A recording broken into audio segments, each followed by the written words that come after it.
Good morning, patrons.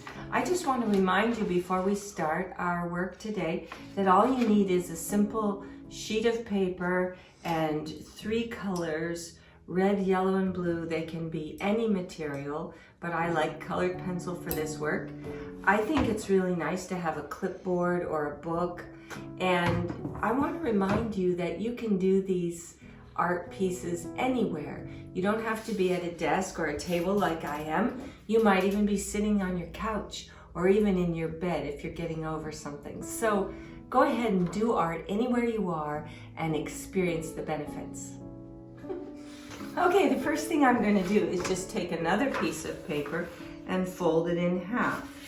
That's because I like to get a border around my picture, a white border, so I could just center that, and then I'll just take a yellow and do some light outlines so that I can see where this border is when I'm doing my artwork.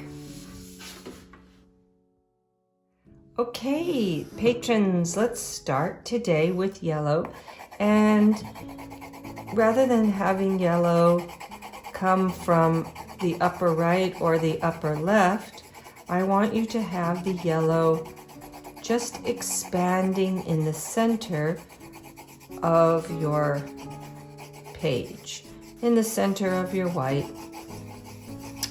Let it fill and maybe reach out in a non-symmetrical way.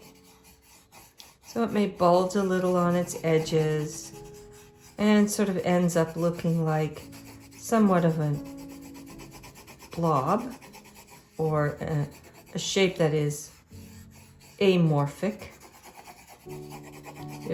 if that's possible.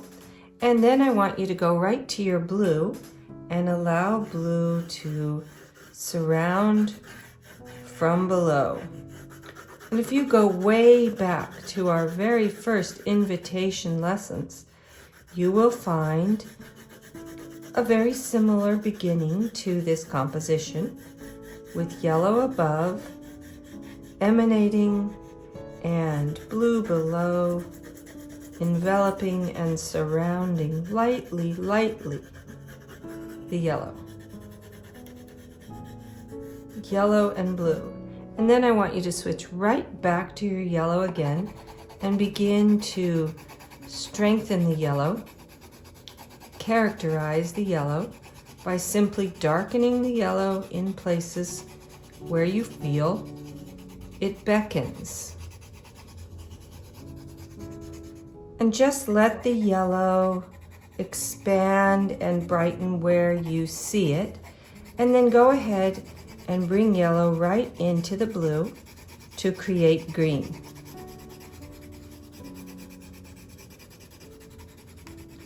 And I want you to get that green as rich as you can with just yellow on top of blue.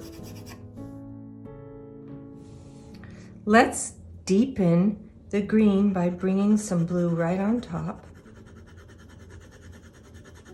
And as you do so, see if you can imagine the blue is creating leaves. It's kind of hard to imagine a leaf in this, but I think if you look at the yellow shapes, you might be able to imagine some leaves coming out, and they are going to have stems, because all leaves will have stems. So we can bring them together a little bit like that. And we just let them appear very naturally. Maybe there's one over here too. In the yellow that I've enriched, I put blue, and that creates green. And I just follow the yellow shape. And that way I really don't know what my leaves are going to look like. They won't be perfect. And then I allow this stem to come down and form at the bottom. Let's bring one that comes up too.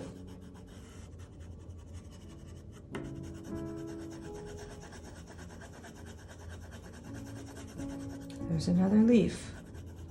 And there might be another one that's small, sticking this way. And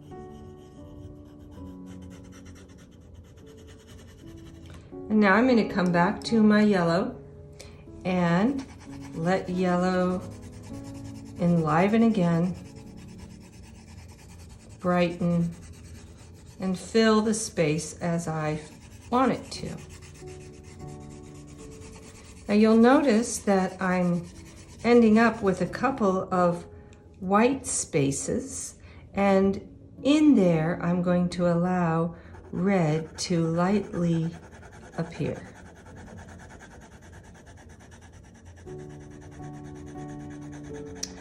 And it's going to kind of be goldish because that's what happens when red and yellow mix. So allow these red spaces to just fill.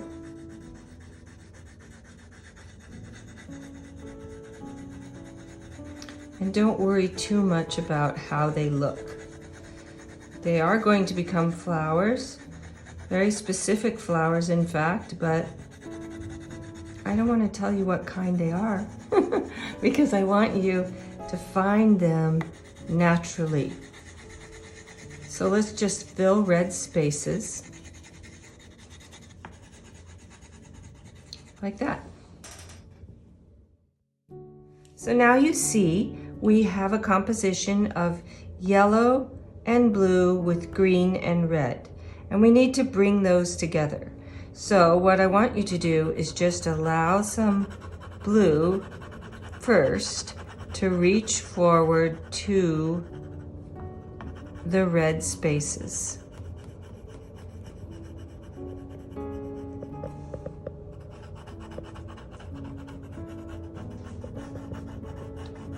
And some of them might have to go pretty far.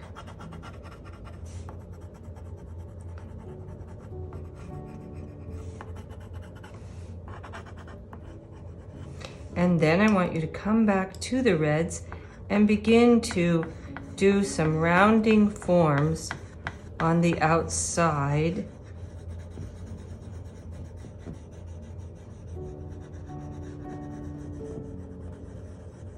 Round movements that encompass what you've done. They may even go a little further beyond, but every bit will be kind of rounded on the edges. Some of you may know already with this round forms what I'm doing.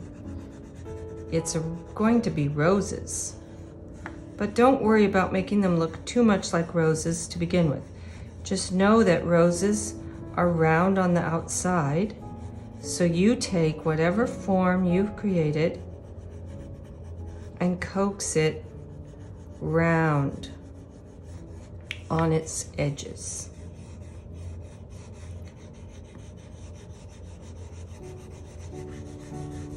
Look at this round movement here. What about this one? I have to do something round with it. And this one. These might be buds.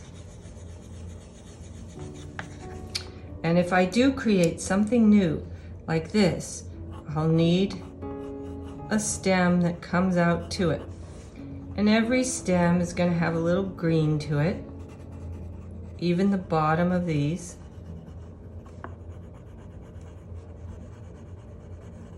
And work your way down the stem, creating more and more green as you go.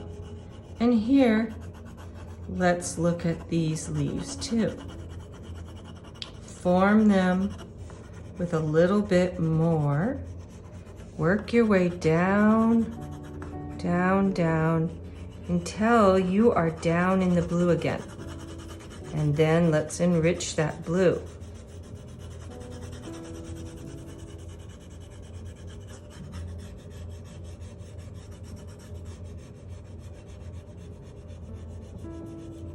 And fill the entire space if you like.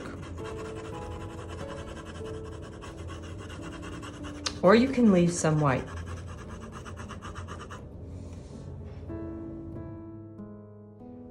My composition is starting to come together, and I can see that I have the red developing in the upper portion, and I have a nice base of yellow glowing behind with green supporting the red, and then down here I have the blue. This could become green down here, or it might become violet. And I think I'm going to start by putting some red right over my blues, because I do want a more earthen tone down here instead of just green. You might prefer green, and that's fine. There's nothing to say that that is incorrect. You can just let yourself do whatever appeals to you. I'm going to have this yellow enlivened by red up here, even creating a little bit of an orangish glow. And then I'm going to get right back into my round forms, continuing to round them inwards in a concentric way. So that means that they are going to have more and more of these rounded forms inward. And they won't just be outlines, they'll actually be nice and sturdy and dark on their edges and get lighter. And when they meet another dark line that I've created, then that'll get dark too. And then there'll be another. And another. And tighter. And then we're going to go over here to this one. Round it.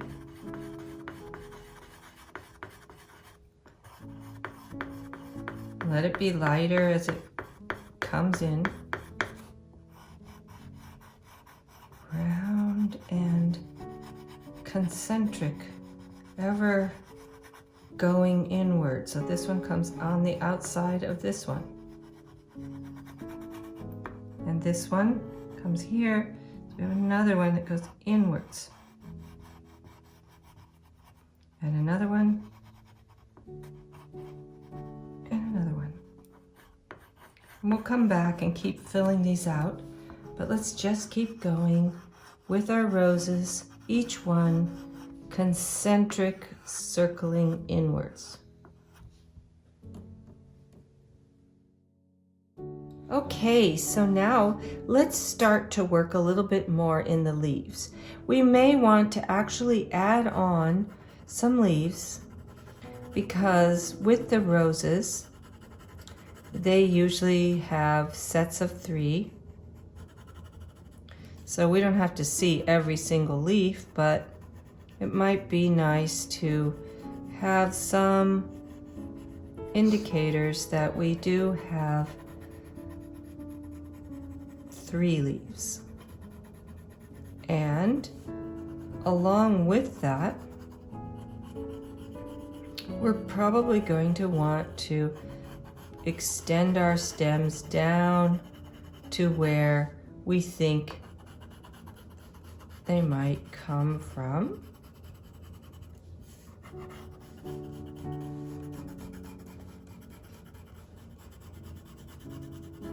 And don't be too worried about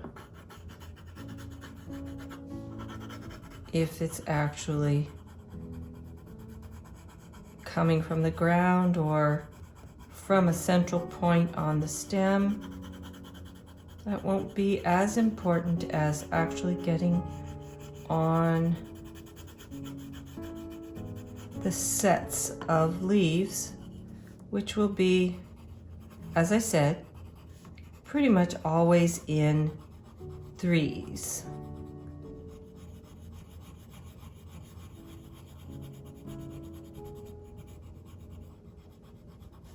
Sometimes roses can be different, of course, depending on the variety. And we'll green those up with just adding a little bit of brightness to them. And right on into our stems.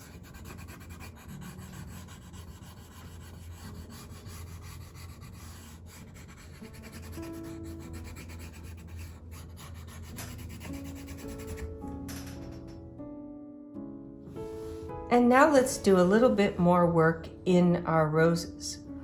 Notice that we need to have some darknesses. As I said, against every light will be a darkness.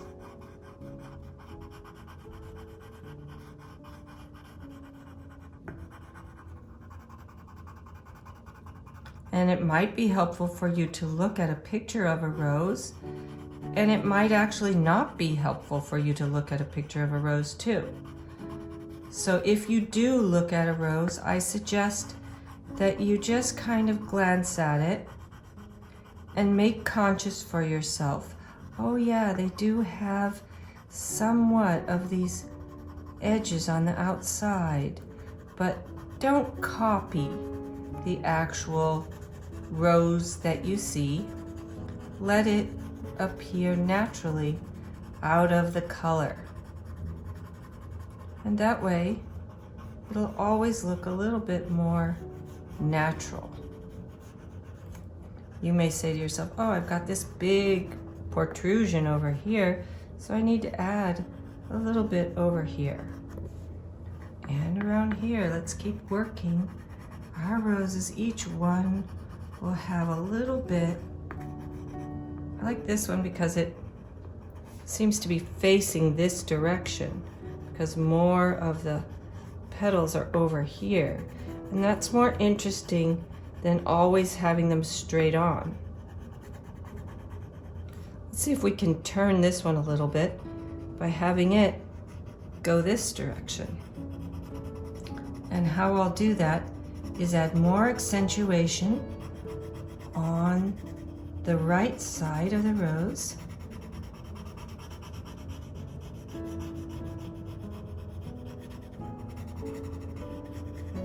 And I'll keep these in here tighter.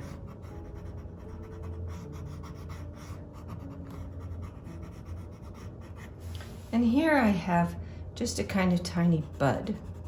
So let's see if we can fill this out a little bit.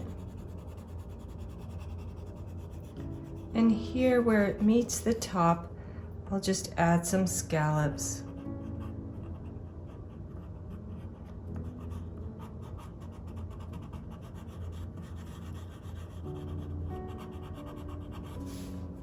And maybe even a little one here.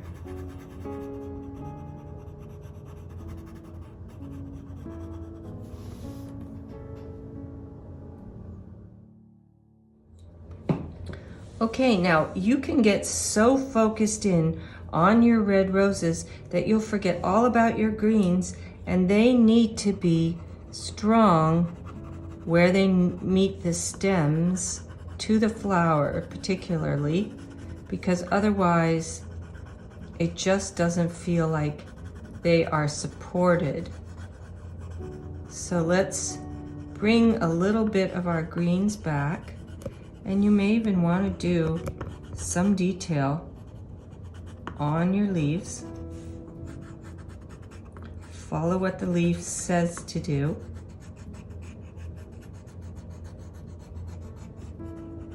By really looking at where the leaf indicates it should be darker.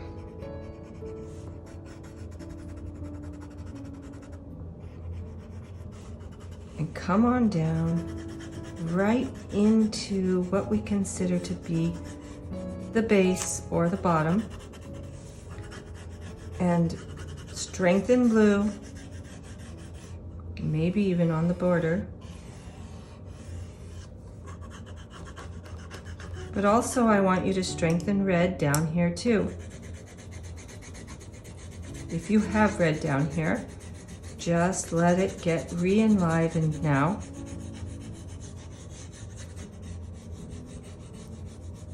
And if you don't, you could just strengthen the greens or the yellows. They're always pretty when they're bright. Look down here, this can create a nice brown. Yellow brown and red brown. And up here we can just put pure yellow in if we like. Let's strengthen our border. I like the way this one is peeking out right of the border. I'm going to finish up with just a little bit of red. Peek this one out even more. Why not? Come right outside the lines. This is coloring outside the lines after all. So let's do it.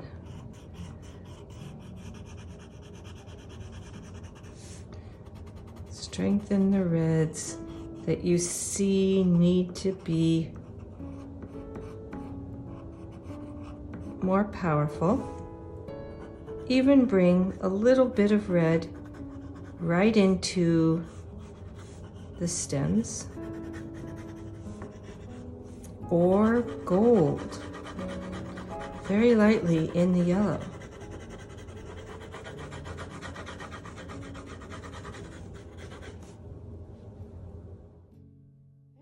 Now, when we're just finishing up, I want you to hold your picture a little bit further away and examine it and be a little bit discerning about where you think it should get darker. So for example, if we notice that my reds are very strong and they are powerful like the rose, we need to balance somewhere with the greens. I said we can strengthen the greens, but let's move further down into the picture and bring some detail right into one or more leaf. So here we have a really important leaf, and I am going to first deepen what I see in there with the blue and the yellow to make it a little bit more intense green. But now I'm going to take my blue right on top, and I'm going to actually add some details that are going to really sharpen our eye to that area. And let's do a little bit in this one.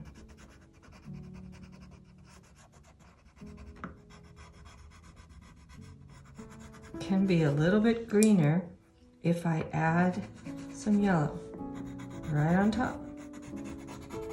And do I feel that this one could also have the same treatment? Let's just allow some strong linear qualities, some really deep characterization to appear in that green space, and beef it up with some yellow. Really get some rich green in there. And you know, as long as we're getting rich green, let's bring some grounding rich green right in to the base here. Take it right on out to balance the strength of those roses. A little bit of yellow right on top. And you'll be glad that you went the extra points here and strengthened the green. And there you have it. A really wonderful theme for the holidays. The rose, a universal symbol of peace and love. And I hope that it brings you that.